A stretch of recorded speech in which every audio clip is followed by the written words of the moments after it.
उत्तर प्रदेश सरकार के मुखिया योगी आदित्यनाथ की मौजूदगी और आगरा में कड़ी सुरक्षा व्यवस्था की बाद में करणी सेना के हजारों की संख्या में कार्यकर्ता आगरा में जुट गए और बड़ी संख्या में धारा 144 को तोड़ते हुए सांसद आवास तक पहुंच गए।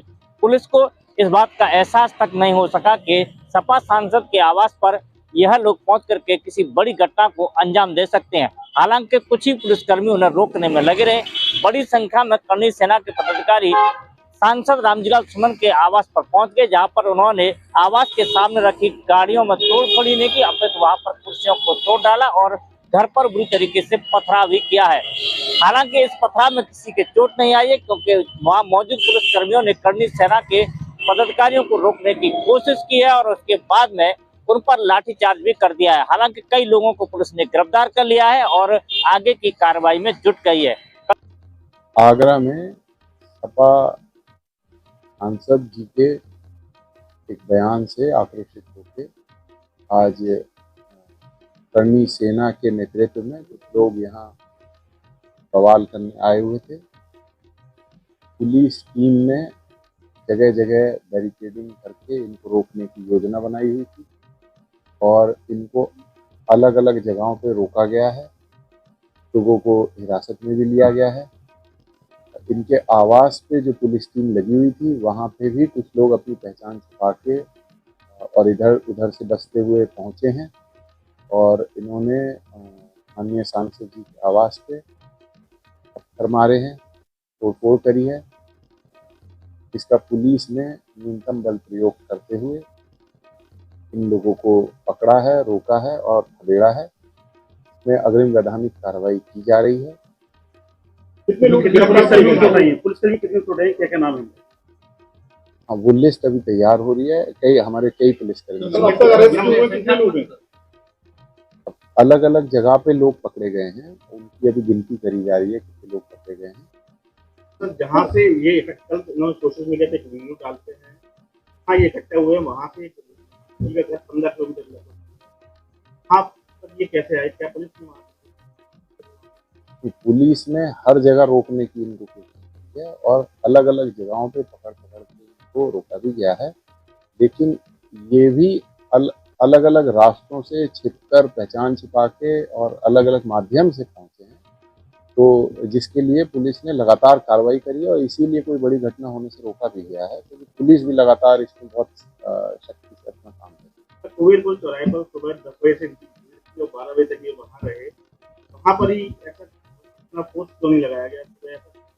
बहुत लापरवाही रही। हाँ, तो वहाँ जो टीम थी वो टीम ने तो बहुत अच्छा काम करा, उन सब लोगों को रोक भी लिया, वहाँ पे कार्रवाई भी करी गई पुलिस के द्वारा। तो हाँ, कोई घटना भी नहीं कर पाए लोग। लेकिन लोग क्योंकि छिपकर और इधर उधर के रास्तों से भी पहुंचे हैं, तो इसी वजह से उनके आवास पे जाके उकेन राणा है मेन, और वो बुलडोजर में चल के आए हैं, वो वहीं से आए और यहाँ तक आए। बिल्कुल दोनों चीजें। हाँ, तो ये अभी जानकारी करी जा रही है कहाँ कहाँ पे क्या क्या पकड़ा गया है। ये अभी सारी सूचना इकट्ठी हो रही है, तो ये जैसे ही सारी डिटेल्स आएगी वो भी शेयर करी जाएगी। मैंने 23 मार्च को प्रेस के माध्यम से कहा था, हालांकि मेरी बात की कोई परवाह क्यों करेगा। इतिहास और इतिहास के पन्ने, चाहे हम हों चाहे भारतीय जनता पार्टी के लोग हों, हम लोगों को किसी को भी इतिहास के पन्ने नहीं पलटना चाहिए, क्योंकि इतिहास में क्या घटना घटी है हम इतिहास की उन किताबों को पढ़ रहे हैं, उसकी इंटरप्रिटेशन अपने हिसाब से कर रहे हैं। भारतीय जनता पार्टी ने जब भी इतिहास के पन्ने पलटे हैं तो वो पन्ने पलटे जिससे उन्हें पॉलिटिकल लाभ क्या हो सकता है और राजनीतिक लाभ के साथ साथ नफरत किससे फैल सकती है, कौन राजा था, कौन महाराजा था, किसने क्या किया, वो इतिहास की बात है। आज हम आगे बढ़ने की बात करें और जो रामजीलाल सुमन जी के साथ घटना हुई है निंदनीय है, दुखद है। एक दलित सांसद जो बहुत ही अनुभवी हैं, बहुत सीनियर हैं, उनके घर पर तब अटैक होना जब मुख्यमंत्री वहीं पर हैं। इसका मतलब मुख्यमंत्री जी की सहमति से हुआ है। ये जो जीरो टॉलरेंस की बात करने वालों का जीरो टॉलरेंस ही जीरो हो गया है। बिना उनकी सहमति के, बिना उनकी जानकारी के ये कैसे संभव है कि उसी जिले में वो हैं और सांसद पे के घर पर अटैक हो गया हो। लेकिन मुख्यमंत्री ने राज्यसभा के सांसद रामजीलाल सुमन के आवास पर मुख्यमंत्री की आगरा में मौजूदगी के बाद में करणी सेना के पदाधिकारियों के द्वारा की गई तोड़फोड़ और पथराव के बाद में जहां पर राजनीतिक भूचाल आ गया है, तो वहीं पर समाजवादी पार्टी भी उत्तर प्रदेश सरकार पर हावी हो गई है। उत्तर प्रदेश सरकार के में पूर्व मुख्यमंत्री और सपा मुखिया अखिलेश यादव की पत्नी डिंपल यादव ने इसे कानून व्यवस्था का मुखर उड़ाने की बात कहते हुए उत्तर प्रदेश सरकार पर जम करके हमला बोला है।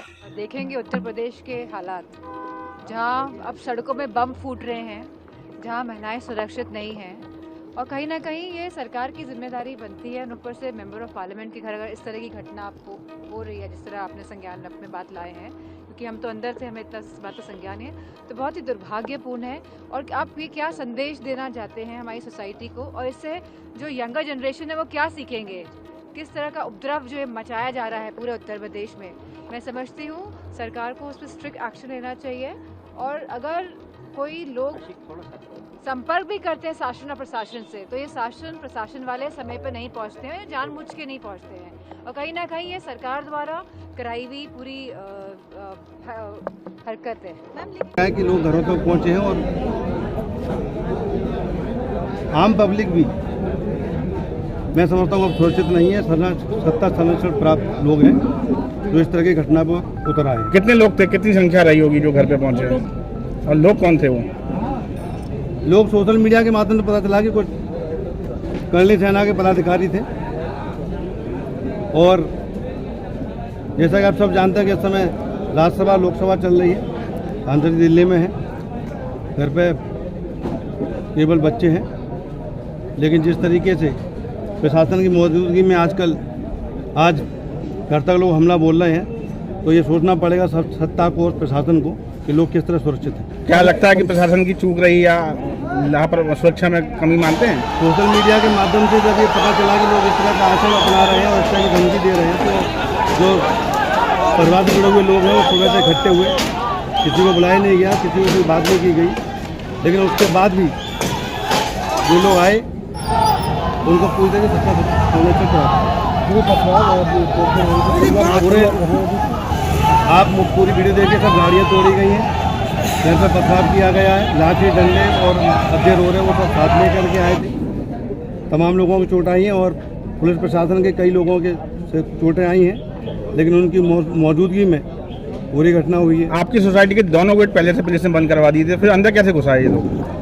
इसका जवाब प्रशासन देंगे। प्रशासन पूरी तरीके से 2 दिन से हमें पूरा आश्वस्त था कि किसी प्रकार की कोई घटना नहीं होगी, लेकिन और प्रशासन की बात पर हमको भरोसा भी था कि हो सकता है स्थिति नियंत्रण होगी, लेकिन नहीं हुई और लोग घरों पे हमला करने लगे। जहाँ आपका आवास है वहाँ पूरी सोसाइटी रहती है, क्या बहका माहौल था? लोग क्या, कितनी गाड़ियाँ टूटी होंगी? यहाँ सब पढ़ने लिखने वाले सीधे साधे लोग रहते हैं, हमारे साथ सभी से अच्छे संबंध हैं, और किसी को नहीं पता कौन क्या है, लेकिन हर किसी को आज यहाँ बहका माहौल देखने को मिला है। ठीक है।